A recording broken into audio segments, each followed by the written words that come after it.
Whenever you have occasion to send a card, remember a Hallmark card will best express your perfect taste, your thoughtfulness.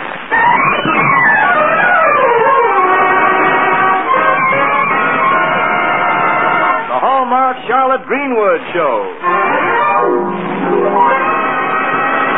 And here she is, that lovable lady of stage, screen, and radio, Charlotte Greenwood.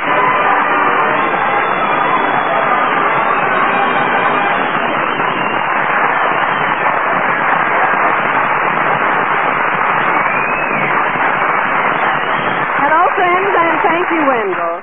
Today we tell a story of a returning serviceman and a young girl who proves that you don't take a chance when you take a flyer. Well, they tell me you've had some amazing experiences with aviators. Just yesterday I was standing on the steps of the City Hall and I shook hands with a flyer.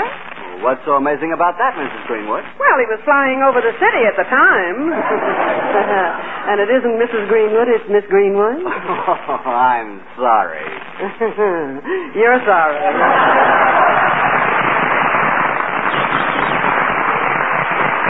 Friends, Charlotte Greenwood has as her special guest today the youngest member of America's first family of stage, screen, and radio, Miss Diana Barrymore. Yes, ladies and gentlemen, the Hallmark Charlotte Greenwood Show is brought to you at this time by the makers of Hallmark greeting cards. To remind you that whenever you want to remember someone, you'll find a Hallmark card that says just what you want to say, the way you want to say it. So when you choose a card, look on the back for the identifying name, Hallmark. Yes, don't forget, a Hallmark card will best express your perfect taste, your thoughtfulness.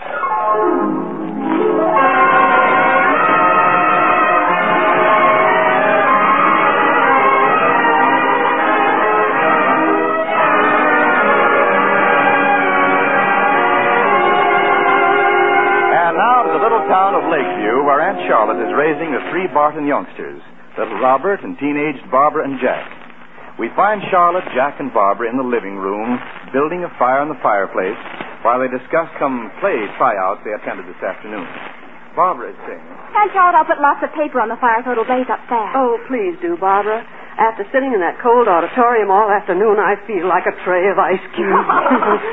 Oh, Aunt Charlotte, I was too thrilled to be cold. Me on that stage, reading for the lead in a play. I thought you did yourself proud, darling. So did the rest of the committee. They did? Mm-hmm. Oh, I thought Lola Foster was a lot better. I was so scared. Well, as a rule, every actress is on first readings. Aunt Charlotte, were you ever scared at a play tryout? Oh, was I? One time my knees knocked together so loud they cast me for a big part in the show. As the leading lady? No, it was the Anvil Chorus. Jack, darling, how about tossing another log on the fire, son? Oh, okay. There. Oh, Jack, what are you so sourpussed about? Women. They destroy me. I'd like to have that effect on men if I could choose the method of destruction. What's the matter, Jack? Some girl turned you down for a date? Some girl? I called 5 to go to the movies tonight, and they've all got dates. Sure wasn't like this before those soldiers started coming home. Now, it's patriotic for the girls to entertain returning servicemen. Patriotic, my eye. They're hero happy, that's all. And you're jealous. I am not. You're just as bad as the rest of them, you and that Lola Foster. Oh, is that so? And what's wrong with me and Lola Foster? Well, it's mostly her. Now, go easy, Jack. Now, Lola's a lovely girl. Lovely. She's married, isn't she? Well, heavens, I'd like that to be held against me. No, I mean she's married, and she still goes around with every flyer who hits town. Oh, she does not. And even if she does, it's her own business. Jack, Lola's married to a flyer, isn't she? Well, sure, but that doesn't mean she personally has to entertain the whole Air Corps. What? And him flying the hump in India these last 3 years. If she were my wife... She'd be flying the hump in India. Now, aren't you being very critical of Lola without knowing all the facts? Oh, he's just roughed up because he can't get a date. Oh, it's no icing off my cake, but all the fellas are saying... Now, please, Jack, don't repeat gossip. And especially not about Lola. She's one of my best friends. Okay, but I'm warning you, Aunt Charlotte. Next thing you know, Barbara will be running off and getting secretly married just like Lola. You'll be raising as much fuss as Mrs. Foster did. No, I don't have to run off and get married secretly. And Charlotte doesn't disapprove of every boy I go out with like Mrs. Foster did. Now, that may be company. Now, suppose you two bury your hatchets and not in each other. Oh, I'm willing to, Aunt Charlotte, if Jack... Okay. Well, good. How about answering the doorbell? I will.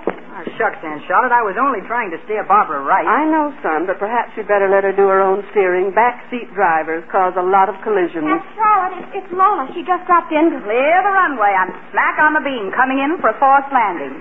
Hello, Miss Greenwood. Hiya, Jack. How's every little thing? Oh, I'm fine. Barbara's fine, and Aunt Charlotte is... Why mention me? Lola said, how's every little thing?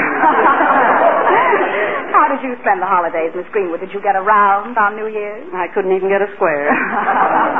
Just as I was driving by here, I snagged one of my pre-war nylons, so I popped in to see if you had some colorless nail polish to stop a run with. I think we have, haven't we, Barbara? Oh, yes, I left it in the dining room last night. I'll get it. Lola, now that you're here, stay for dinner. We're having Swiss steak. Oh, thanks a lot, Miss Greenwood, but I'm in a tearing hurry. I bet she's got a snitsy date. You're number one on the guest parade, Jack. He's the moon on my shoulder. Here we are, Lola. Nylon fixed her deluxe.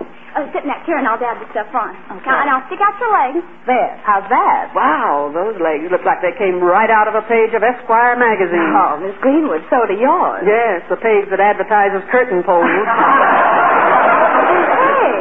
Is this your scarf here on the chair, Barbara? Yes, isn't it a dilly? Aunt Charlotte gave it to me for Christmas. Oh, those bright colors and that fancy initial B. I'm drooling with envy. I'll remember that on your birthday. I'll remind you to remember. Lola, you gave an excellent reading at the play tryouts this afternoon. You and Barbara both. Thanks, Miss Greenwood. It was sort of fun. Hey, keep your legs still. Okay. Oh, Barbara, I adore that scarf of yours. If you ever find it missing, you'll know who has it. Oh, Lola. Oh, I just hope I can be in that play. I don't care if I have the lead or not, just any kind of part. That's the trooper spirit, Barbara. My mother hopes I get a part. She's stage struck for it. Well, she's proud of you, Lola, and you do have your mother's talent. She keeps telling me that I inherited it from her. She'll never forgive me for quitting dramatic school to marry Tommy. I think marriage is a private affair. I'd settle for a sergeant. Really, Lola, you did give your mother an awful shock getting married so suddenly. Yeah, nobody even got a chance to see what the guy looked like. Well, I guess all mothers like to have a hand in their daughters' weddings, especially only daughters.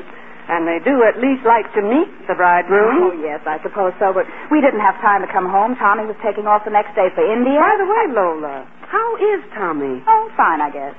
You guess? There. Now your stockings won't run. Oh, it looks fine. Thanks, Barbara. Oh, I'll get it. If it's my mother, don't tell her I'm here. Well, hold on. Mother should have been a G-man, the way she's always checking up on me. Well, perhaps she isn't checking up on you as much as she's keeping up with you. But, Lola, shouldn't Tommy be coming back from India soon? Tommy coming back? Yes. Well, I don't know, Miss Greenwood. What makes you think he might be coming back very soon? Oh, a lot of guys are these days. A lot of flyers. Jack, Tommy's been gone a long time. 3 years, isn't it, Lola? 2 years, 11 months, 4 days. That's counting them. He certainly should be out of the Army by now. He's got more points than he needs, no matter how you look at it. So have I, no matter how you look at me. Well, neither of us is much of a letter writer. He said he'd just probably drop in out of the sky someday without even letting me know. Sort of surprised me. Well, I hope he doesn't get the surprise like some guys I know. Well, how do you like that? I left all my biology notes on my desk at college. And with an exam tomorrow morning. Janie Hanson just called from Mound City to tell me. Well, heavens, Barbara, don't you need to study those notes? If I want to pass the exam, I do. Gee, well, guess I'll have to hop the 6 o'clock bus for Mound City and get them. You do, you're going to get stuck in Mound City, chum. The last bus leaves there at 7, remember? No, there's one at 11 now. I can get home by midnight and get all my studying done on the bus. Well, in that case, hike out to the kitchen and get yourself some supper. You have 20 minutes, and I'm sure that Jack will drive you to the bus station. Oh, sure, I will. Got nothing better to do. Oh, that's my date getting impatient. I have to scram. I suppose your date's a flyer? Right again, Jack, the pride of the Army, and is he handsome? Well, you better hurry. There are 4 kinds of men I never keep waiting. 4 kinds? Soldiers, sailors, Marines, and civilians. Hold your horses, handsome. I'm coming. So long, Miss Greenwood. Thanks, Barbara, for the repair job on my nylon. I'm sorry you can't stay for dinner, Lola. Oh, I will some other time when I don't have such a heavy date. He's got a lot of swell plans. I'm going to fit right in with him. Oh, that's a grand feeling, isn't it? Sure is. Did you ever fit in with a fellow's plans? Once. He was an architect designing a water tower. Lola, where did you meet this flyer? At the canteen? No, in enemy territory. Enemy territory? Yeah, at a girlfriend's house. So long.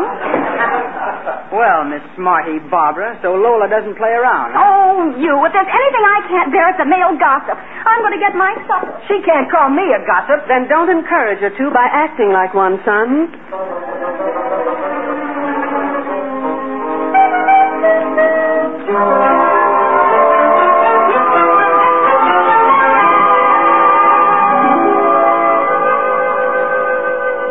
Morning, Aunt Charlotte. That's a surprise, Robert. Jack, pass Robert a stack of those pancakes. Hey, Sprout. And plenty of that syrup. Oh, I expected that. Oh, gosh, Aunt Charlotte. Didn't they have log cabin syrup when you were a girl? No, just log cabins. Hey, save some of that syrup for Barbara. Here she is. Morning, sis. Morning, Aunt Charlotte. Gee, Barbara, do you look droopy? Circles under your eyes down to here. No wonder. When I got up to get a drink of water real late, the light was still on in her room. Well, Barbara, shouldn't you have tried to get some rest with an exam this morning? Yes, but I had to study, Aunt Charlotte. Well, I thought you were going to do that on the bus last night. Oh, I was, but the bus was crowded with a bunch of college twerps who sang all the way from Mound City to Lakeview. I couldn't concentrate. But I have an hour before I leave, so I still have time for some last-minute cramming. Hello there. Good morning, Sylvester. Hey, Sylvester, you got the morning paper there? I don't know. You don't know? No. Had to dig it out of the snow. Don't know if this is it. Gosh, I didn't know it was that cold out. I did. Yes. When I looked out before, I saw a big, long icicle with a milk bottle. That big, long icicle was me. Well, let's have the paper, Sylvester. I want to see the sports page. Jack, may I look at the funnies? Sure, Sprout. I can get this paper apart without tearing it. Wait a minute. You want part of it, Aunt Charlotte? No, I'll share the funnies with Robert.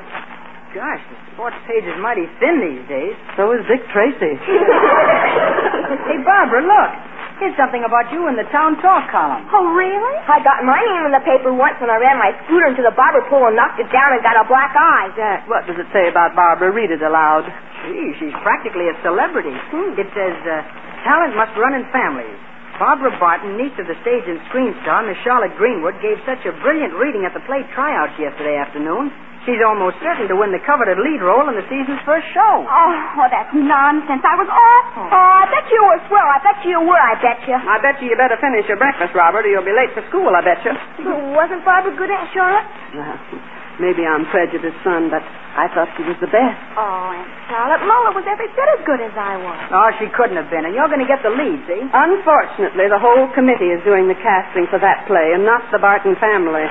Just the same, I'm going to tell everybody in the 4th grade about how good my sister is I am. Say, look at this. Oh, boy, I'd hate to be in the shoes of these sad sacks. What sad sacks, Jack? Tells about them here on the front page. I'll read it. An unidentified soldier crashed his car into a fire hydrant at Cherry and First Streets last night about 11:30 and abandoned the rest. According to a witness, the soldier and his girl companion hitched a ride from a passing car and vanished. Because of the epidemic of youthful joyriding in stolen cars, police are making special efforts to trace the couple. Only clue to their identity is a bright-colored scarf bearing the initial B which was left on the seat of the car. A bright-colored scarf? Yeah, bearing the initial B. Hey, what's the matter, Barbara? Why, I have to see about something in my room. Holy smoke, she's sure acting funny this morning.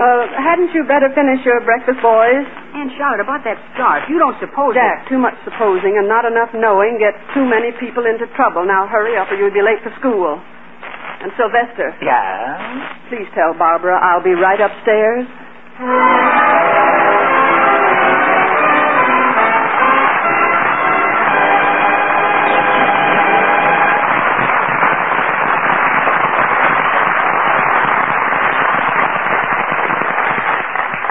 People felt better this holiday season than they have for many years.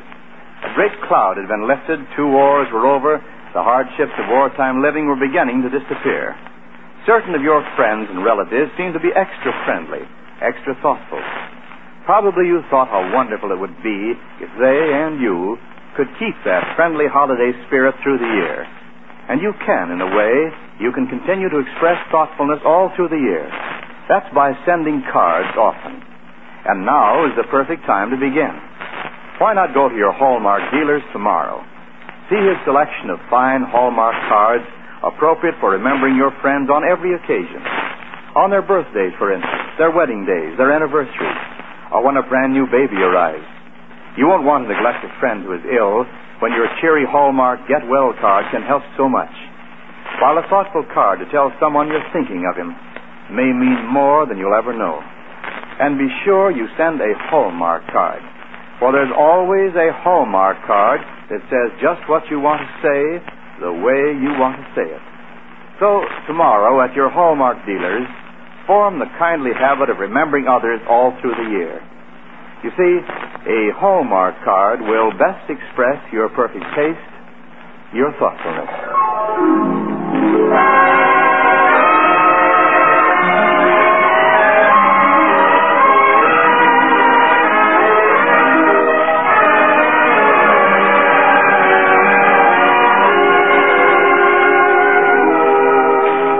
Now back to the hallmark Charlotte Greenwood Show. Barbara suddenly left the breakfast table after Jack read an item in the paper about an unidentified soldier and girl who abandoned their wrecked car last night, leaving as the only clue to their identity a bright-colored scarf bearing the initial B. Aunt Charlotte had hurried Jack and Robert off to school and was on her way upstairs to find out what upset Barbara when she had a caller. Lola's mother, Mrs. Foster, who was saying... Miss Greenwood, have you seen this morning's paper? Well, Mrs. Foster, we glanced through it during breakfast. Then undoubtedly you saw the item in Town Talk about Barbara. How she seemed certain to get the lead in the first place. Oh, that's just newspaper rumor. None of the cast has been set yet. Possibly not, but I think it would be wise if Barbara withdrew her name from the tryouts. Withdrew from the tryouts, but why should Barbara do that? I'll be blunt, Miss Greenwood, to avoid scandal. Mrs. Foster, scandal isn't a very pretty word. Perhaps you'd better explain more fully what you do mean. Don't worry, I shall. Do you know where your Barbara was last night? Yes, she left here on the 6 o'clock bus for Mound City to get some notes she needed to study for an exam this morning. And when did she return? Oh, around midnight on the last bus from Mound City. That's where she said she was. But I know different. She was out gallivanting till all hours with a soldier you obviously don't know. Mrs. Foster, Barbara doesn't go gallivanting till all hours with anyone. What's more, she was in an accident and ran away from it, which proves she was guilty of something. And she and this soldier hitched a ride in a car heading toward the Green Parrot Roadhouse, where nice girls don't go. I think your imagination is having a field day. I have no imagination, Miss Greenwood. Well, that is, I have facts. A scarf was found in that abandoned car, and it belongs to Barbara. The same loud-colored scarf she had on at the basketball game last Friday night. Well, have you seen this scarf? I have. You know my brother is the police commissioner. So he is. Oh, I'm just beginning to see what it will mean if Barbara is involved in this so-called scandal. It'll force her to resign from the play tryout. Of course, you realize it has nothing to do with Lola getting the leading role instead of Barbara. No, that hasn't been mentioned yet. No. I'm merely trying to save everyone from embarrassment. Especially the Children's Recreational Committee, which is putting on the play. I see. Well, that's really civic-minded of you, Mrs. Foster, but I'm afraid Barbara isn't going to withdraw. Then I shall insist upon a complete investigation of this scandal. I shall prove that Barbara was in that car. You won't have to bother, Mrs. Foster. Barbara? I came downstairs to talk to you, Aunt Charlotte, and I couldn't help but overhear what Mrs. Foster was saying. Then I wasn't wrong. You were the girl with that soldier last night. Yes, I was. Aunt Charlotte, I told you I went to Mound City last night, but I didn't go. I really met this fellow, and we were going to have fun, only we had that accident, and... Barbara, you've always told me about every young man you've ever gone out with. Well, yes, but this one isn't exactly the type of fellow you'd approve of. He's sort of a wolf, an old one. An old wolf? I wonder if he's looking for an old lamb. I mean, he's at least 25. Well... Sort of the slinky type. Well, in my day, they called it the skidamarinky-dinky type. Miss Greenwood, I don't like to say I told you so. But you will, won't you, Mrs. Foster? Mm-hmm. Barbara, Jack told me he saw you get on that bus for Mound City. Oh, yes, but that was just a ruse getting on the bus, Aunt Charlotte. I got off at the first stop to meet this fellow. Thank heavens my Lola doesn't carry on like that. Barbara, this fellow must have a name. A name? Oh, sure. It's Smith, John Smith. I knew a John Smith once. Used to see quite a lot of him till he ran off and married Pocahontas. Aunt Charlotte, you're not taking me seriously. Barbara, I'm taking everything you say very seriously. Well, we were going out to the Green Parrot Roadhouse, like Mrs. Foster said, when we had the accident. So we just hitched a ride out there instead. A den of iniquity, that place. I'm happy to say I've trained my Lola never to frequent such places. Barbara, what's this roadhouse like? Oh, dim lights and lots of noise and everybody pushing and shoving. Sounds like Jack's jalopy. It seems to me, Miss Greenwood, that you should follow your ward and her antics a little more closely. Follow her, Mrs. Foster. I'm way ahead of her. Well, I'm sorry if I'm causing a lot of trouble, Aunt Charlotte, but after all, I'm not a child any longer. I can't stay wrapped up in cotton all my life. I want romance. Does get you at times, doesn't it? Really? When I think of the scandal the Children's Recreation Committee might have been exposed to, Barbara, you'll withdraw your name from the play tryouts immediately. Well, all right, if that's the way you want it, Mrs. Foster. Well, I believe that settles everything. Now I must be going. Just a moment, Mrs. Foster. Barbara is not withdrawing from the play. But Aunt Charlotte... Barbara, I know you're making up this whole story, but there's still one piece I can't fit into this jigsaw puzzle. Aunt Charlotte, I'm not making up anything. I did everything I said. And there's plenty of proof that you did. Barbara couldn't have behaved as she said she did. Be too much out of character. Nonsense and fiddlesticks character. Why, she's just a wild girl. Well, then she certainly became wild on the spur of the moment. No, Barbara's shielding someone, and if Aunt it's who Charlotte, I think... I'm not letting anyone else take the blame. I fully intend to suffer the consequences for all I've done. Well, will you stop suffering long enough and answer the door? Well, I guess so. Really, Miss Greenwood, I can't understand your blindness. But if you insist upon taking this attitude, I shall... I know, Mrs. Foster, you will have to do your duty. Aunt Charlotte, it's Lola. She's with a flyer. Hello, everybody. I want you to meet... Gee, Mother. Lola, well, what are you doing here? And who's that person with you? Why, that's... Come here, soldier. Meet my mother. Howdy, Mrs. Foster. And Miss Charlotte Greenwood and Barbara Barton. Well, howdy to both of you, too. Oh, I saw Miss Greenwood in a picture when I was overseas. I'm glad to see you survived that, too. When did you return, son? Just last night. Well, I'm sorry we haven't time to get acquainted now. Some other time. Come along, Lola. Just a minute, Mother. Yes, Mrs. Foster, just a minute. Give us a little chance to get acquainted with your hero's son-in-law. My son-in-law? Mother, this is Tommy. Miss Greenwood, how did you know he was my husband? By that light in your eyes. Only a man you're in love with gives a woman that. Well, Miss Greenwood, when are we going to see that light in your eyes? When the Florida Chamber of Commerce eats a California orange.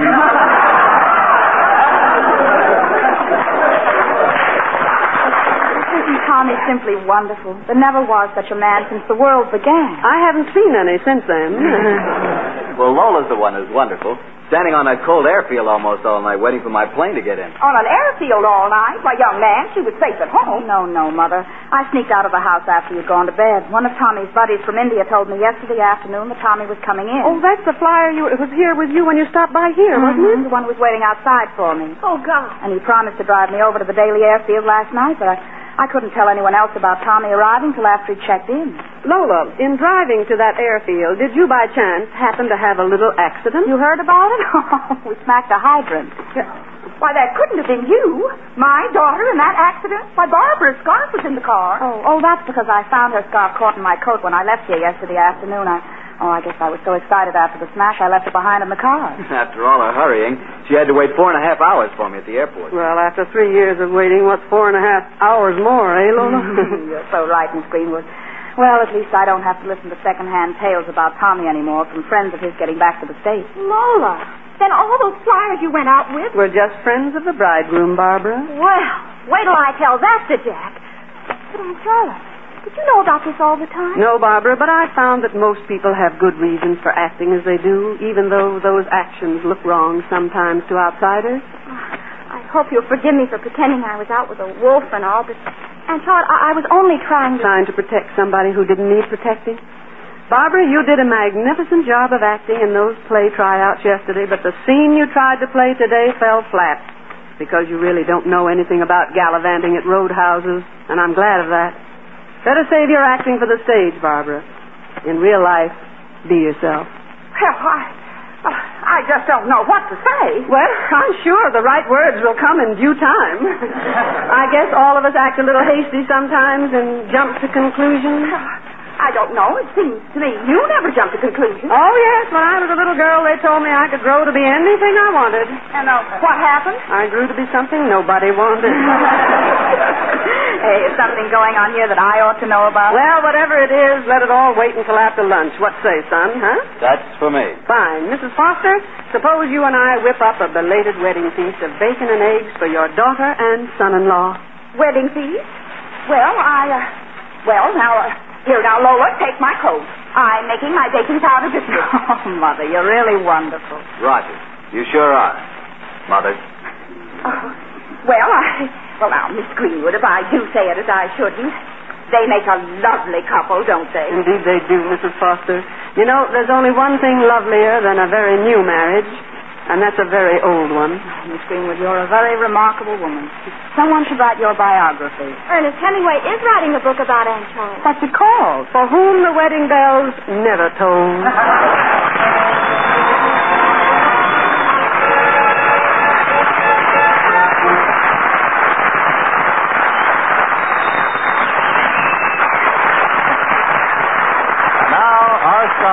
Charlotte Greenwood.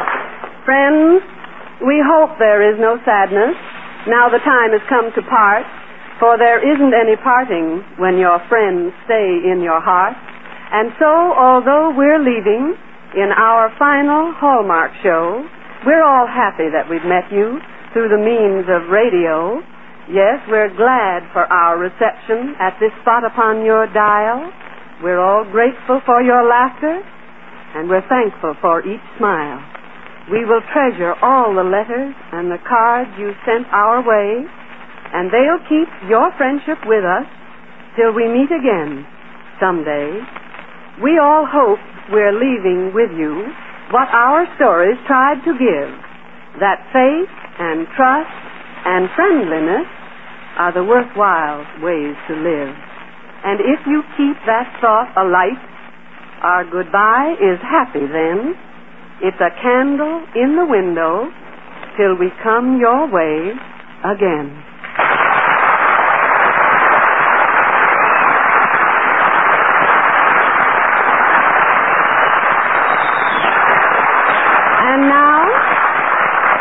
And now, before I go, may I announce the Hallmark Reader's Digest radio edition comes back on the air next Sunday, a bigger, better show, featuring stars of the stage and screen. Listen in next Sunday to the premiere show. Hear thrilling dramatizations from America's favorite magazine with America's favorite stars. Remember, next Sunday, the Hallmark Reader's Digest radio edition. See your local newspaper for time and station. And now, so long, friends, until we meet again. So long, neighbors, till we meet again, I'll say, so long. So long.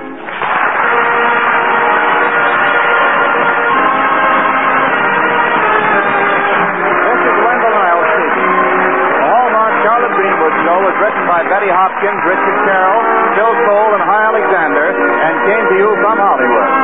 The part of Sylvester was played by Eon Wolf. The Barton children, Barbara, Robert, and Jack, were played by Barbara Eiler, Bobby Larson, and Edward Ryan. I'd like to read a telegram that has just been handed to me. It reads, Dear Charlotte, I want to personally thank you for the splendid program you've put on for Hallmark greeting cards this past year and a half. Your show has always been enjoyable and has always reflected your own good taste and fine personality. The Barton family has become very real to your millions of listeners who are invited into your home every Sunday afternoon. All of us here at Hallmark join me in wishing you good luck, good fortune, and Godspeed. Sincerely, J.C. Hall, President, Hall Brothers, Incorporated. This is Agent Street, the American Broadcasting Company. 3 o'clock at KECA, Los Angeles.